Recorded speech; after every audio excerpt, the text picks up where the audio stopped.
Good morning from Gnome Hollow Butt Nuggets. Another quick video this morning. The chickens are enjoying some cabbage. Something you don't want to feed them too frequently, but it is a good kind of boredom buster and healthy treat for them.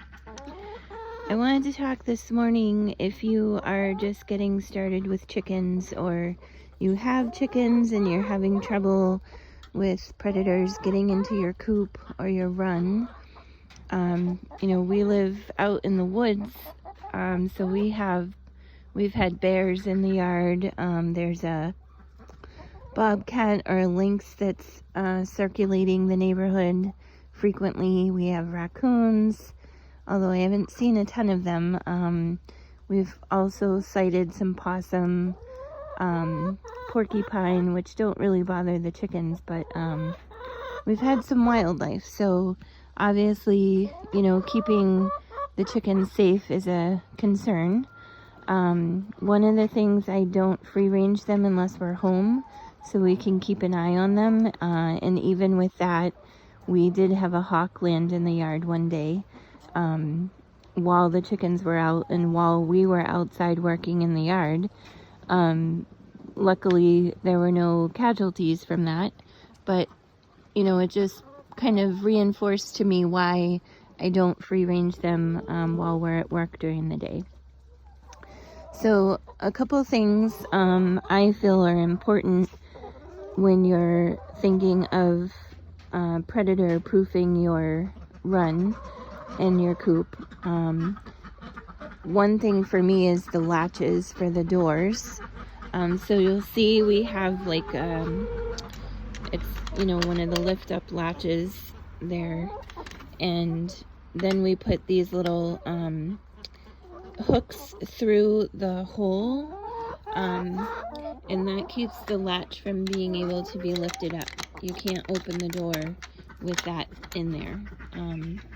So I'm sure raccoons or something may be able to do that, and obviously a bear or something is gonna do whatever they need to do if they want the chickens bad enough, but we found this works. This is just because we realized if you're inside the coop and the door shuts with this mechanism, you can get locked in. So we have this little cord.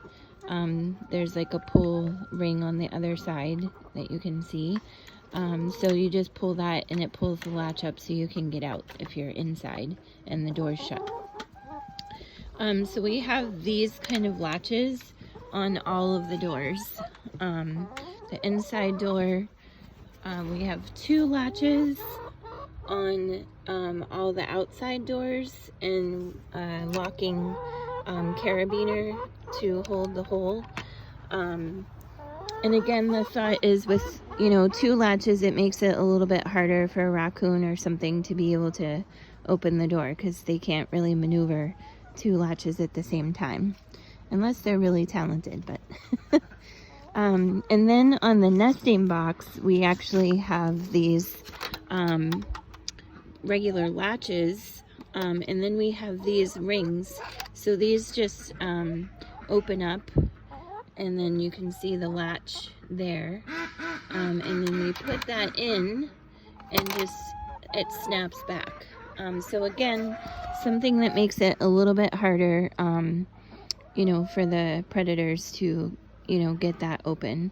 Again, if you have a bear or a bobcat or something like that that has a lot of strength, whatever you do is probably not going to be enough for them. If they want to get something bad enough, they'll just rip everything apart and figure out a way to get it. I've had people tell me to put up the poultry netting if I'm really concerned about the bears and bobcats and stuff like that. I haven't gone that route yet. I'm kind of playing it out to see how we do through the winter, and just kind of see how things go. And if I get to the point where I need to do that, I will. It's just with the way that we set up everything. I feel like the poultry netting would be kind of a pain, to be honest, because I access the coops and the runs and everything so frequently. So I'm trying to see how it goes without going to that extreme for now, and we'll go from there. So same thing on the duck coop, you know, same type of latch with the little thing in there to keep it so you can't lift the lever up as easily.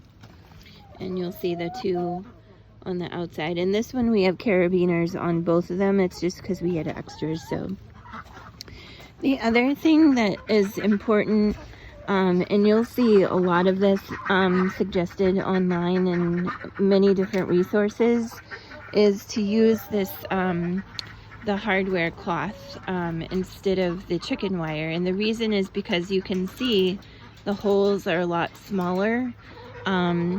It's pretty tough material. So we have the hardware cloth that goes around the entire outside of the run. It's not cheap.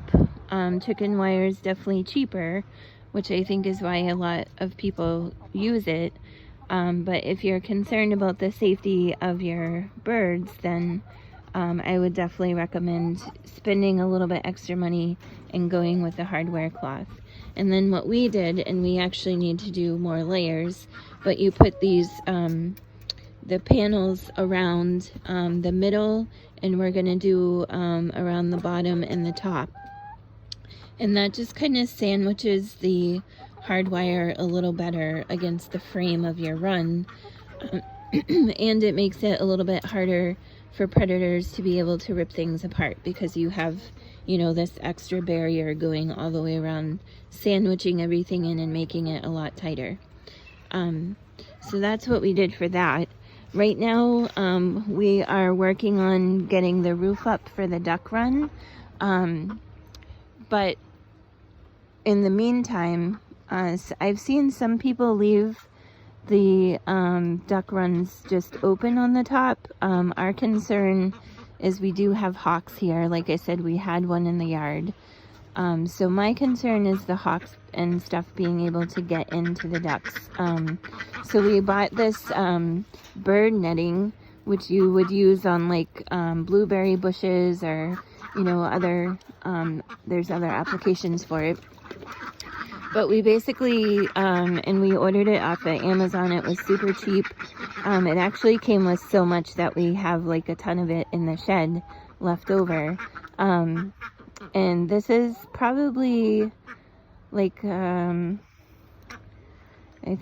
least 16 by 13, I believe. I can't remember the exact dimensions, but you can see it's a pretty, you know, large area. But we still had more than enough to cover the top of it.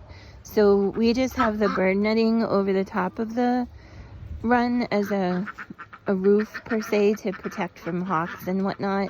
And owls, I guess, are also predators of the ducks. And then we just kind of zip tied it in, you know, a few key places to keep it up there. And it's actually, it looks like it's droopy, but it's actually pulled pretty tight. Every now and then I go around and just check and make sure that it's still secure. Because we have had signs, either the wind or animals have, you know, pulled it out a little bit here and there. So I do definitely go around and check that. And then another thing is, you know, we just have to, you can see this is open right now. So we're going to go around and fix that so that that is all covered, just like the hen run. The other thing I do at night is both the ducks and the chickens get locked in their coops at night. Then we let them out in the morning. Especially the ducks, I've read that that's really important to prevent predators, is, you know, locking the ducks in the coop at night. They're happy, you know, they don't seem bothered by the fact that I put them in the run at night, or in the coop. It did take a few nights of, just like with the chickens, it took a few nights of training them, but now they go in and out on their own frequently.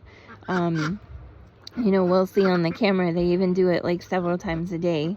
They'll go in and out of the coop. So they get used to it. It is kind of a challenge at first. They're a little bit harder to round up than the chickens. I don't free range my ducks at all. They stay in their run.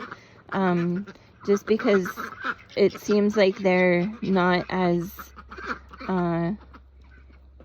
able to withstand predator attacks as the chickens are, from what I've read and seen. That may not be true, I don't know, but this is my first time raising ducks. But for safety reasons, I keep them in the run, and they're happy. I did change their water this morning. You can see it's already getting dirty. But they're happy, they're healthy. They don't seem to have a lot of complaints about being in the run, and we made sure we gave them, you know, a good amount of space. They're not laying yet, so I don't have any eggs from them yet. Obviously, I can't say, you know, that they're free range or pasture raised or whatnot, but the chickens I can, because they do free range at least a few times a week. So I try to let them out when we get home, and then if we're home on the weekends, which we usually are, doing projects and stuff on the weekends, so they can get out then. All right, so hopefully some of that is helpful. If you have any questions, you can put them in the comments, or, you know, email me. Hopefully you are finding these videos helpful or entertaining. This is kind of something new that I'm starting, just because I wanted to keep all my videos in one place and kind of separate from my personal Facebook and all of that. And I've had people really like the other videos that I've done on Facebook, so I'm just trying it out. I'm not looking to be a star YouTuber or anything like that. I just really love having the ducks and chickens, and if I can help out other people who are doing the same, then that's worth it to me. So I hope you like the video, hope it's helpful, and hope you have a great day and a great weekend coming up. Thank you.